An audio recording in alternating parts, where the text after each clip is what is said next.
Hey guys. Hey guys.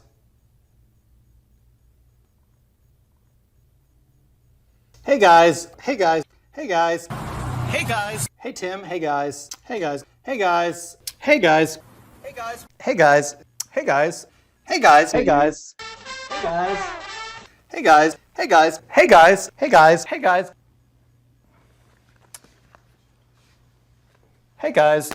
Hey guys, today me and Scrapple are going to talk to you about corporate lobbying. Okay, so let's start with a little bit of background. Lobbying has existed in some form or other for a really long time. Corporate lobbying in particular. So businesses have tried to influence uh, legislation and political decision making in legal and illegal ways for roughly as long as there have been businesses. But federal lobbying in Washington, D.C., in the United States, didn't really take off until the 1980s. Um, Prior to the 1980s, businesses were kind of turned off by politics and the federal government, and they didn't really want to have too much to do with politicians. They thought it was sort of boring or labyrinthine or difficult process to get involved in, and so they just wanted to kind of hunker down and do their thing and compete with one another and so on, and try to make money that way.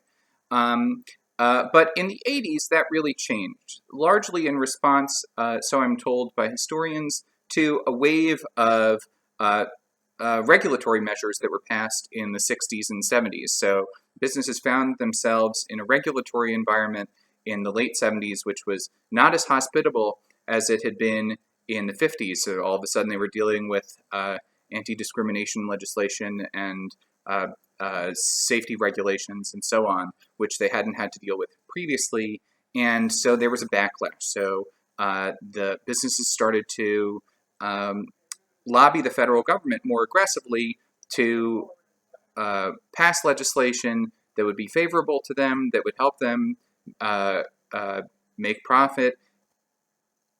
Since the early 2000s, Washington corporate lobbyists have spent more than the budget for running the House and the Senate. So it costs a little bit more than $2 billion, I believe, to just keep the Senate and the House up and running, to pay for everybody's offices and to pay for everybody's salaries. And since the early 2000s, corporate lobbyists in Washington have outspent the House and Senate budget. Note that this is just talking about people who are registered as lobbyists. There are other ways of influencing the federal government that are kind of outside of the scope of people who are legally, as a matter of statute, recognized as lobbyists. One note, sometimes people point out correctly that there are lobbies for all sorts of things. So there are corporate lobbies, which represent the interests of corporations. There are also lobbies for research into diseases. There are lobbies for labor unions. There are lobbies for arts organizations and non-for-profits and various charities and so on. But corporations outspend labor lobbies these days by 34 to 1.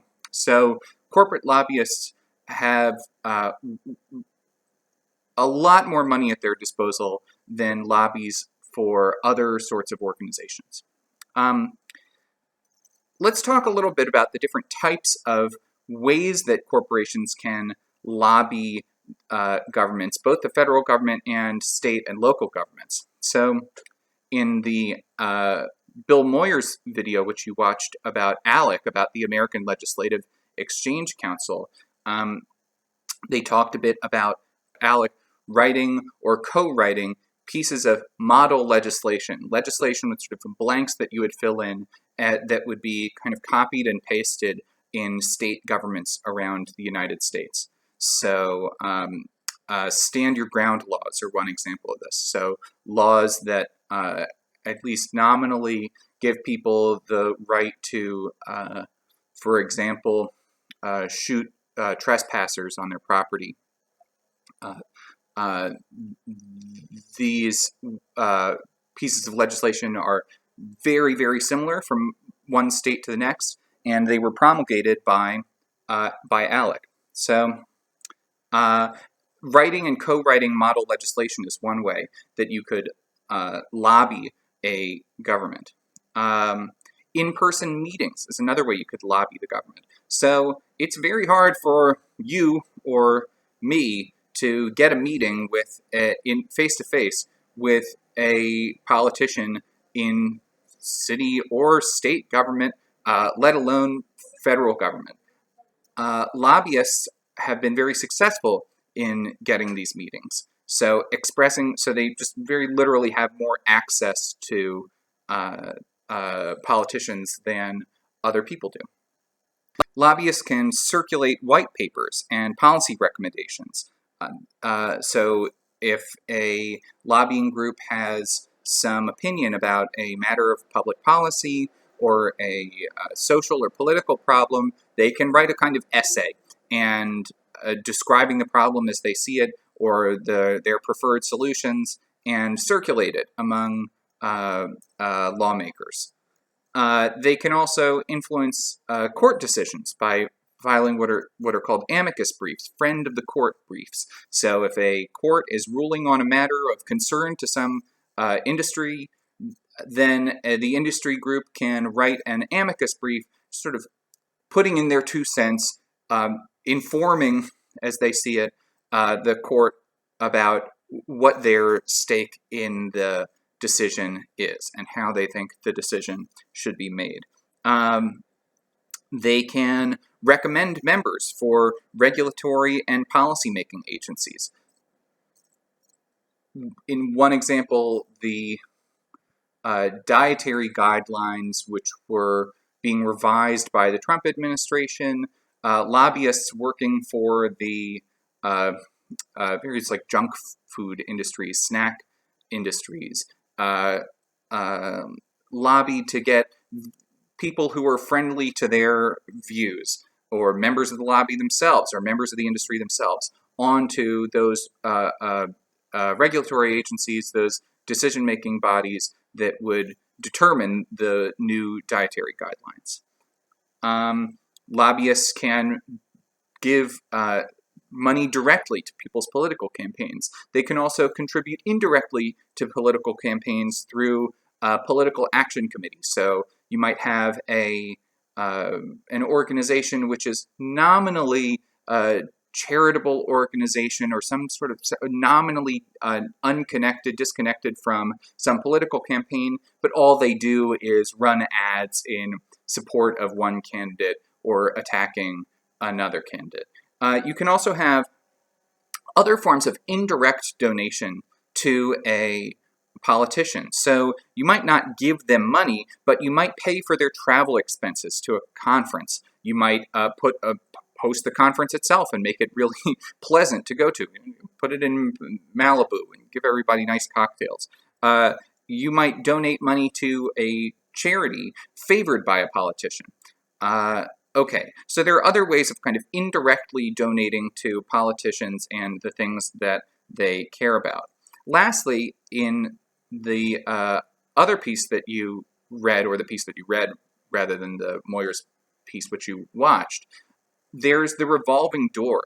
So people who are former legislators or former members of the government often go on in their sort of later careers to become lobbyists. So they, of course, have a kind of outsized influence with their former colleagues, so they've built connections, they've made friends while they were legislators, and they can exploit those connections, they can use those connections once they become lobbyists. And furthermore, lobbyists themselves can kind of entice current lawmakers by offering them future monetary reward. You can make a lot of money as a lobbyist. New York State is an interesting example here. So our legislators in New York State are regarded as, so people in the state assembly, for example, are regarded as part-time employees. They only work so many months out of the year. Now, the initial justification for this, back when the New York State Constitution was being written, was that they wanted the legislators to be of the people. They didn't want a sort of professional political class of full-time politicians to make decisions for everybody else who aren't members of the professional political class, who don't share that class's interests and desires and beliefs.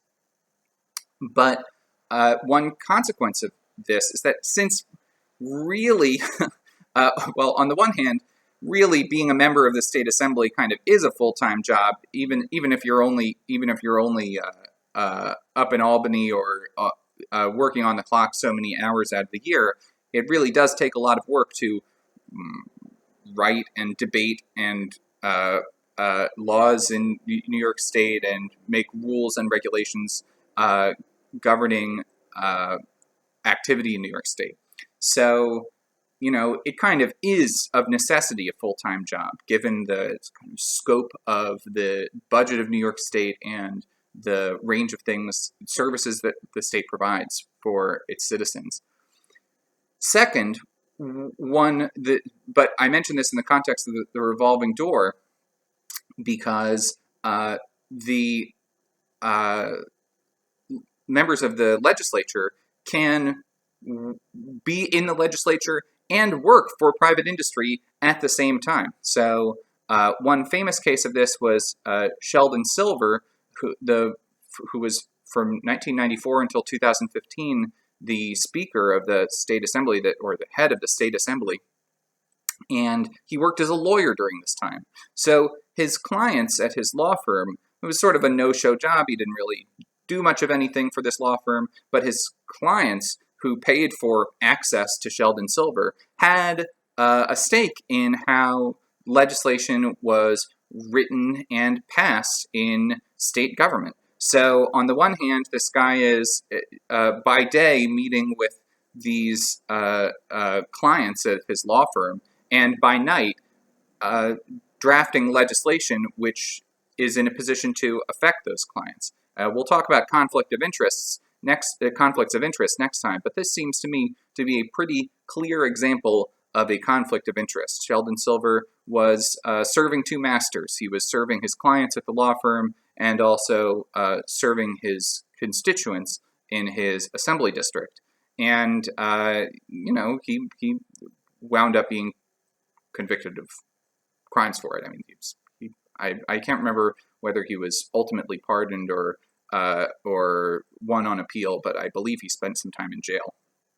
Anyway, that's one sort of New York State presents one kind of extreme example of the revolving door. You can kind of be on both sides of the door at the same time. You can kind of be a lobbyist and a member of the legislature at the same time. So depending on how exactly you understand what a lobbyist is or does. So let's consider we've already considered a couple of examples of concrete pieces of legislation that were enacted or passed because of the efforts of lobbyists. But let's look at a few more examples. So one example which has been covered in the press quite a bit has to do with how our taxes are filed in the United States. So in many other countries around the world, you file your taxes automatically. You don't have to fill out your taxes yourself. The government already has all the information it needs to fill out your tax filings for you, and it will file them, and you can review them to make sure that the information is correct if you want to, or you can just send your taxes in without ever going over these documents. In the United States, this isn't the case. So you need to pay somebody to prepare your taxes for you, or you need to do it yourself at some expense. There are options for getting for free filing through like H&R Block. I think if you, I forget what strings are attached. Maybe you have to have a below a certain income, although I'm not sure. But these options for free filing are not widely, or free assistance with tax preparation are not widely promoted because they're contrary to the interests of the tax preparation industry. But in any case, you might ask, well, if the government could very easily pass free automatic filing, why doesn't it? And the answer is that every time legislatures around the United States have taken up the question of automatic filing, lobbyists from the tax preparation industry, H&R Block or whatever, have shown up and said, no, no, no. Okay, so why is filing your taxes in the United States such a pain in the ass? The answer is, in large part, corporate lobbying. Okay, another example is net neutrality. So net neutrality is the principle that internet service providers should give their customers access to all content on the internet equally. So it doesn't matter whether you're going to a website that's hosted by Google or by, I don't know, Facebook or by Amazon or whatever.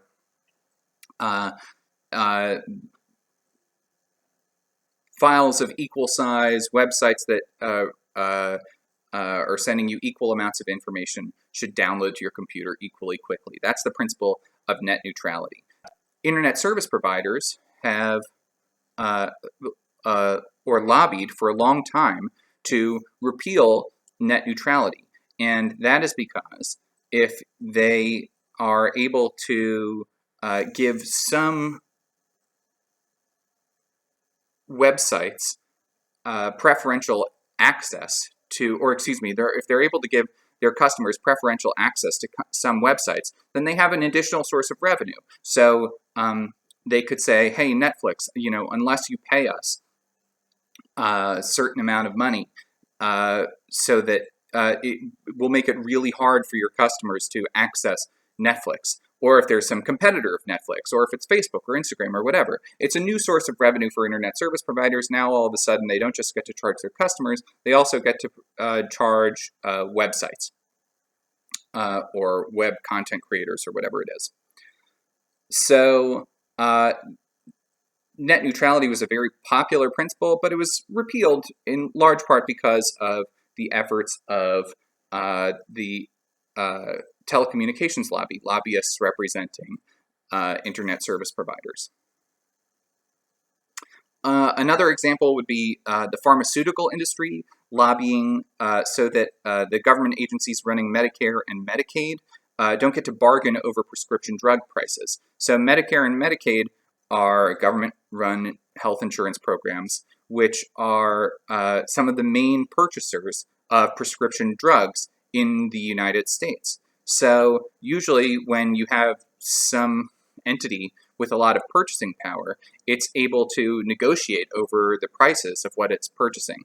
But of course, if Medicare and Medicaid did negotiate over those prices would go down, which is not in the interest of the pharmaceutical industry, which wants to charge as much money as it possibly can. So they were able to successfully lobby, at least to some extent and for a time, to make it impossible for the government to negotiate over the prices of prescription drugs. We talked about stand your ground laws, the law that which were used, for example, by George Zimmerman, the man who killed Trayvon Martin, and have been used in a number of high-profile, very controversial, or widely believed to be unjust cases.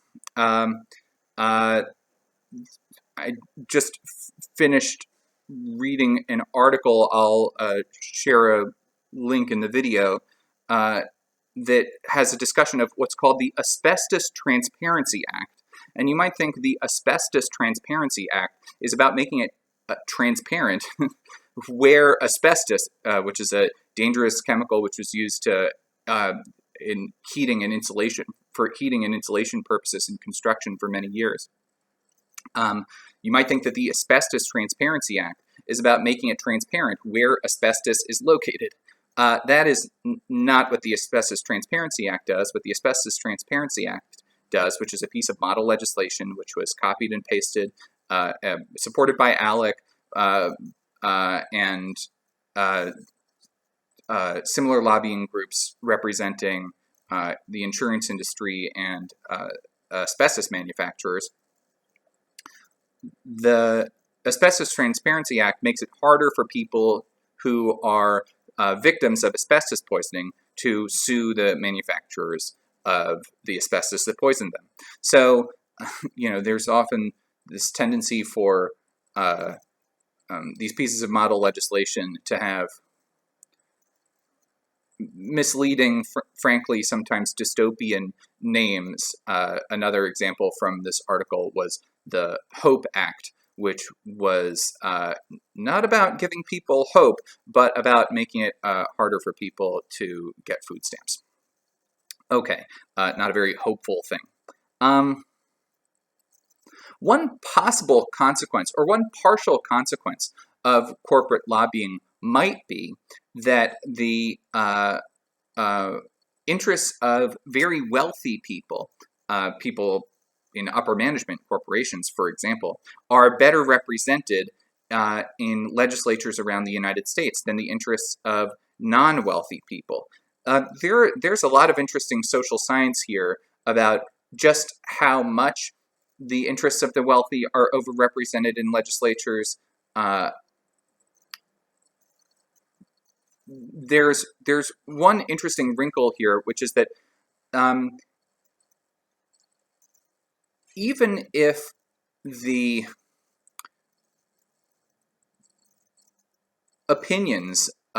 political opinions of wealthy people and poor people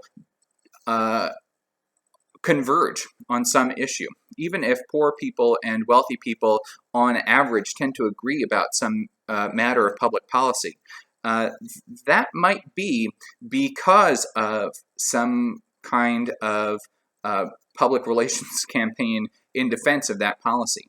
This is a controversial example, but we might consider the soda tax here in New York City. So when Bloomberg was first considering this,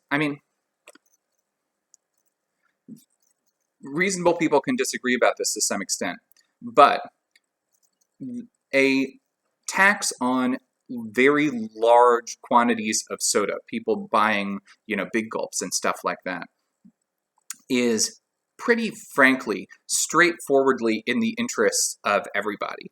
It's not good for the people who buy these large quantities of soda to drink them, and to the extent that taxing them is going to discourage them from drinking them, that's a good thing.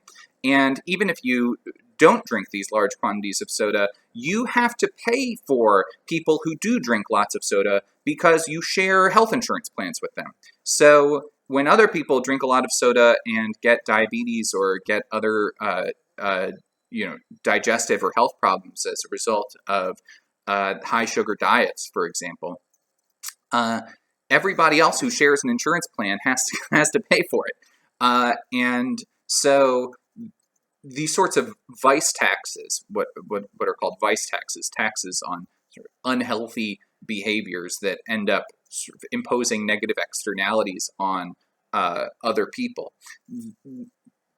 These are often really unpopular. Now, you could say, and I'm not going to disagree with you, that they're unpopular because it's the nanny state. It's the government overreaching. It's the government interfering with people's personal decisions in ways that it has no right to.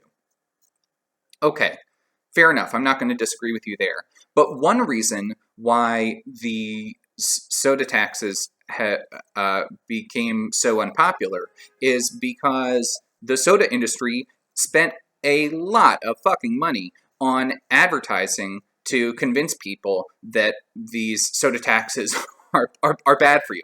So even if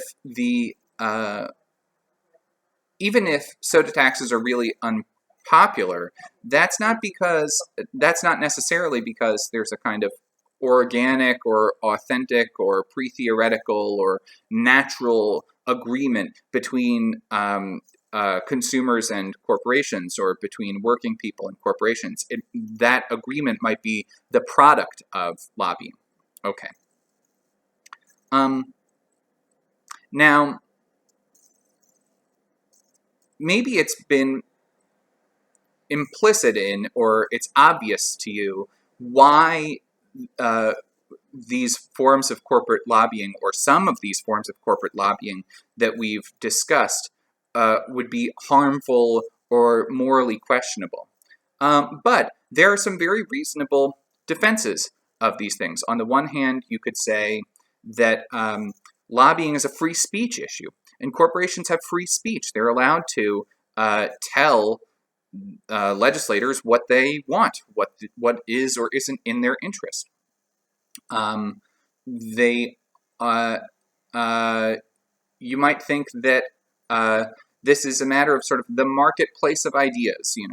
The lobbyists are allowed to kind of put their ideas out there, and if you disagree with them, you can put your ideas out there, but we don't need to regulate or ban or suppress lobbying. We can just sort of let the marketplace of ideas sort itself out. So there are, and on the one, and additionally, you might say, well, if you disagree with some corporate lobby, well, there's some competing lobby, and you could go and support them. So supporting labor lobbies, or lobbies for nonprofit organizations, or lobbies for medical research causes, or whatever it is. Okay. So maybe it's been kind of obvious to you in the background why these things are harmful, but there are some defenses of corporate lobbying which have been very persuasive, and they're worth taking seriously. But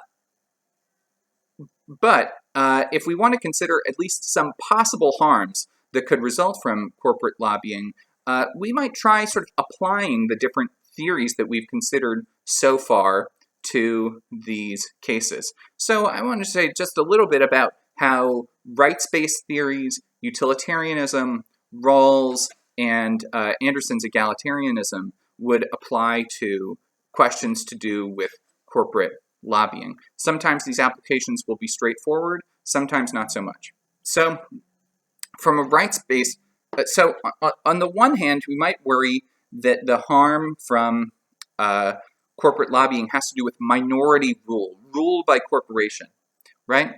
But exactly what's bad about minority rule? Well, from a rights-based point of view, you might say that the problem is that if corporations get to write our legislation and get the attention of lawmakers in ways that ordinary people don't get the attention of lawmakers, then this is a violation of our right to democratic equality, our right to equal representation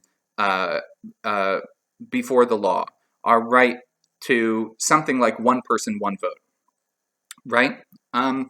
So, if our votes aren't just our ballots that we cast when we go into the voting booth, but our votes are also all of these other ways of influencing the government, then these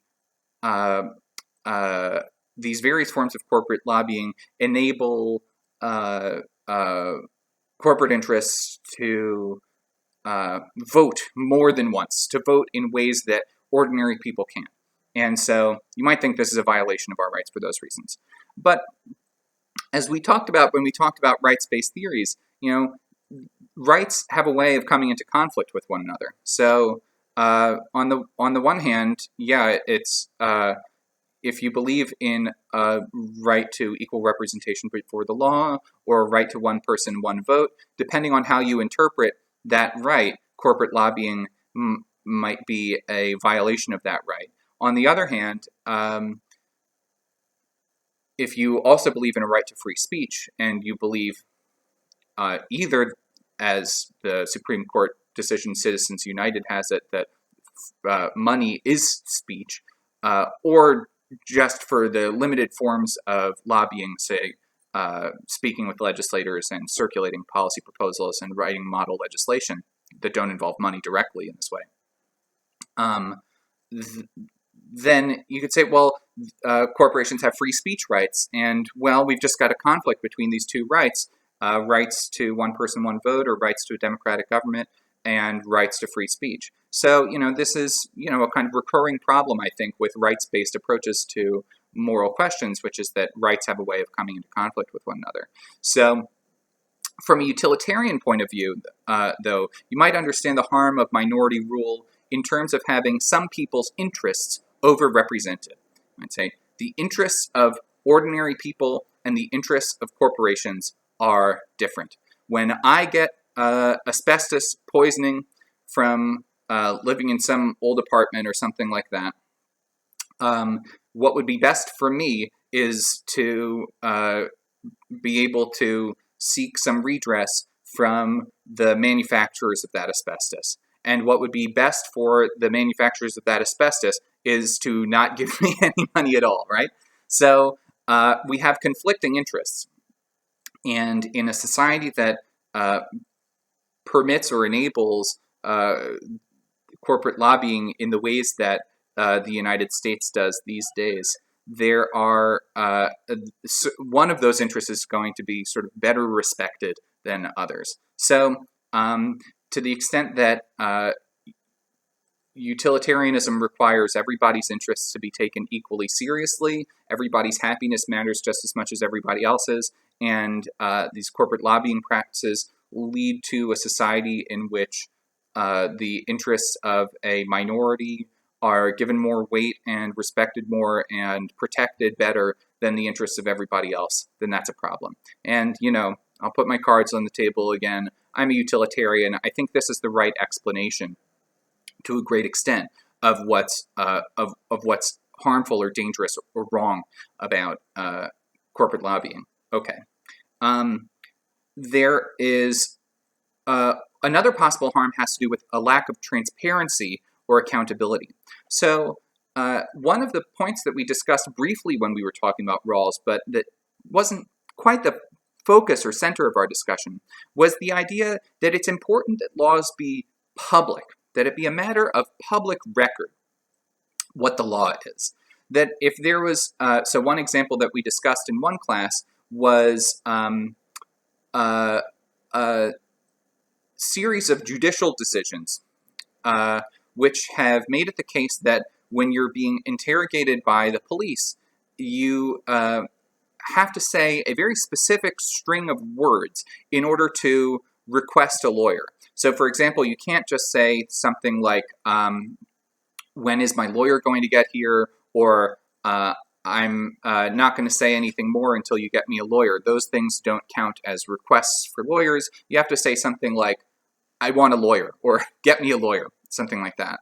And so one of the things that's fishy about these sort of string of judicial decisions is that the cops who are interrogating a person know the rules about what counts as a request for a lawyer. And of course, the average person who ends up being interrogated by the cops doesn't know these rules, right? So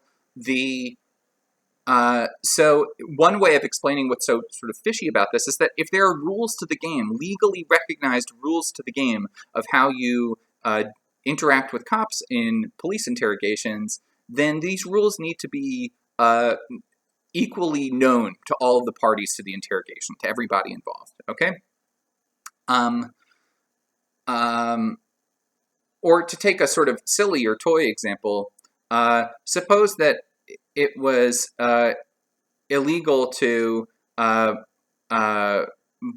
so that New York City passed a law which made it illegal to buy oranges, but it just never told anybody. And then the cops show up at your grocery store one day and just start finding or arresting people who are buying oranges. You could very reasonably say, well, like, that's not fair. That doesn't give orange purchasers enough time to prepare. It would be one thing if maybe it's a dumb law, but it would be one thing if it were a matter of public record. But it kind of it is made that much worse if it's regardless of whether the law is in itself wise or unwise. It's made that much worse by being made a secret. Okay, so One question that you might ask, though, is that if it's important that laws be made public, is it equally important, or is it also important that it be public who wrote these laws? So when we're talking about model legislation whose authors are kept private, or amendments to bills in the federal government whose authors are kept private, or meetings with lobbyists that influence legislation in sort of more diffuse ways, but than just like the lobbyist writing some statute and then a lawmaker puts it before a legislative body. Is it equally important that all of these things be made public, that everyone have access to information about who writes our laws, who pushes our legislators in one way rather than another? One reason to think that it might be is that you might think, well, it's important that the people who write laws be held accountable for how those laws are written, and if and what laws they write at all, right? And our legislators can be held accountable to some extent, but if the real authors of our laws are lobbyists, it's hard to hold them accountable if we don't know what laws they're writing or how they're writing them. Okay. Lastly, I'll just sort of briefly flag, Anderson in the private government piece emphasizes different types of domination that can undermine our ideal of an egalitarian society. So we can have hierarchies of authority where some people are able to tell other people what to do, hierarchies of esteem where some people's interests are taken, or some people are regarded as more deserving of respect or positive regard, and I forget the name of the other type of hierarchy, but where some people's interests are counted more heavily than others. Some people's interests are weighted more heavily than others. And I think if you think about it for a second, you can see corporate lobbying potentially, if not in every case, potentially at least, involving all three of these types of domination that are counter to what Anderson at least regards as an ideal of an egalitarian society. So I'll leave it to you to figure out in which cases involve which types of domination and which types of corporate lobbying involve no such type of domination at all. Okay. Lastly, to close out, we want to think, what are the solutions to these problems? It's especially important in a business ethics context because we're dealing with future managers here, future business owners here. What solutions are possible from the point of view of management at a business or a business's ownership?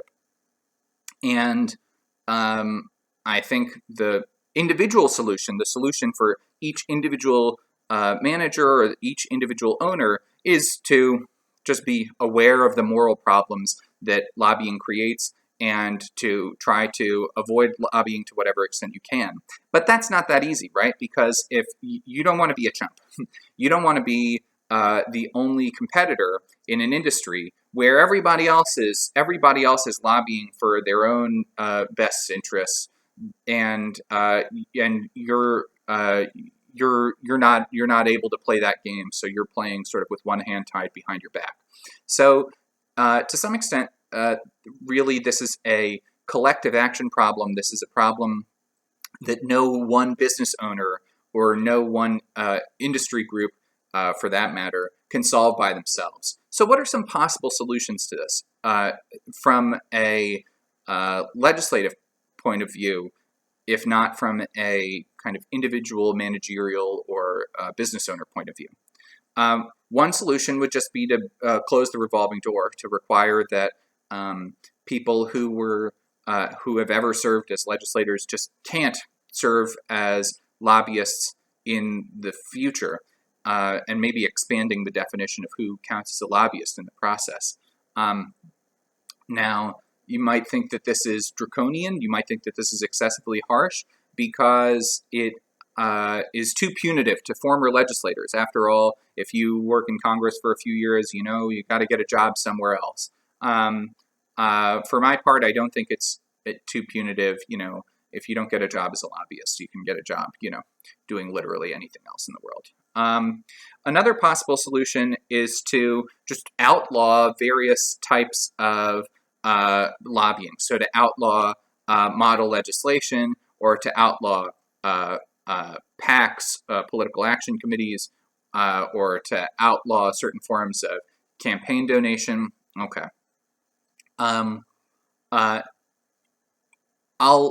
I think there are some potential strengths and some potential weaknesses to each of these solutions. I'll let you figure out what those strengths and weaknesses are on your own. One solution would have to do, this is sort of indirect, but I think one solution would be to create more public funding for political campaigns, or to, in one way or another, limit spending on political campaigns. So a lot of the relationships between legislators and lobbyists come from legislators' needs to constantly be raising new money. By one estimate, they spend something like a third of their time raising new money for the next election. We just spend an obscene amount of money on political races in this country, and that would, and if we didn't require, and lobbyists help politicians raise this money. And so if they didn't if these politicians didn't have to raise this money, they wouldn't need the help of the lobbyists. They wouldn't, and so the lobbyists wouldn't have the same kind of access to them, the same kind of influence that they currently have. Another possible solution is to increase legislative budgets. So one other reason why legislators why lobbyists have the ear of legislators, why they have the attention of legislators, is that writing legislation to run, forget about the federal government, even city or state government, it's just incredibly complicated. The modern bureaucratic state is just a really, really enormously complicated object. And no one person can fully understand how all of it works, how even a small fraction of it works, really, in any degree of real detail or depth. So legislators are called in to write, because they sort of offer to write detailed legislation that congressional staff might not just have the resources to write. They might just, there might just not be enough people working for the United States Congress, for example, to write all of the laws that need to be written, to just make clear where the government stands on this or that legal question.